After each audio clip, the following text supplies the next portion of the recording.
The automotive industry is currently in the midst of a paradigm shift. Well, multiple paradigm shifts, really. The first is the move towards electrification. More and more car brands are investing heavily in electric vehicles, EVs, with some even committing to completely phase out fossil fuel-powered cars in the near future, such as Bentley, Jaguar, Lotus, Mini and Volvo. Even Ferrari has released its first hybrid vehicle, the SF90 Stradale. The second is the rise of China as an automotive powerhouse. China has long since eclipsed the United States as the world's biggest car manufacturing nation, but Chinese cars have long suffered from not entirely undeserved, perception that they're low quality, and haven't always succeeded outside of the People's Republic. But that's changing rapidly. In countries like Australia, Sweden, and Norway, vehicles from Chinese marques such as the MG3 and Polestar 2 have become some of the best-selling vehicles in their respective markets. The paradigms are colliding, too.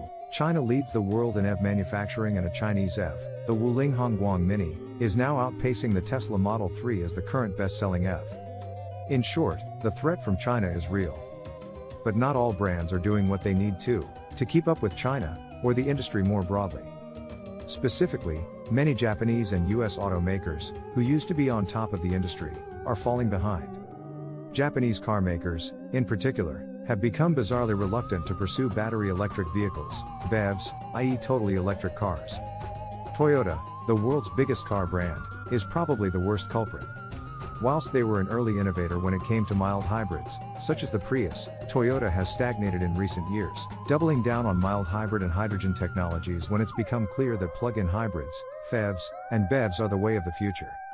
Indeed, Toyota has actively lobbied the US Congress to slow policy moves towards BEV adoption, the New York Times reports, and the company's president, Akio Toyoda, has even called EVs overhyped, according to the Wall Street Journal. Toyota's not the only culprit, either. Nissan, Mitsubishi, Mazda et al. Have all been very slow when it comes to BEVs despite previously being innovators when it came to electrification, although it must be noted that Honda has actually committed to divesting itself of petrol and diesel engines by 2040, the first and so far only Japanese car maker to do so. For some American automakers, it's a similar story. While General Motors is planning to transition to carbon neutral by 2040 and Ford of Europe has announced that its entire passenger vehicle range, plus 2/3 of its light commercial vehicle range, will be fully electric by 2030, Ford's American operations haven't followed suit. Stellantis, the European megacorporation that now owns the Chrysler Group, has announced ambitious plans to electrify 96% of its American offerings by 2025, but that notably excludes their fuel-thirsty Dodge and Ram brands. The second area in which Japanese and US automakers are falling behind China in is quality. American cars have always been considered somewhat dubious when it comes to overall quality, but Japan used to be the gold standard. That reputation is now slowly evaporating. As Japanese automakers have moved production offshore to countries like Thailand, Mexico and indeed, the United States, their bulletproof reputation has taken somewhat of a hit. South Korean brands have largely supplanted Japanese ones when it comes to making affordable, quality, reliable cars. Hell, they're even following the Japanese template of moving into luxury vehicles, Hyundai finding impressive success with their premium Genesis marque, for example.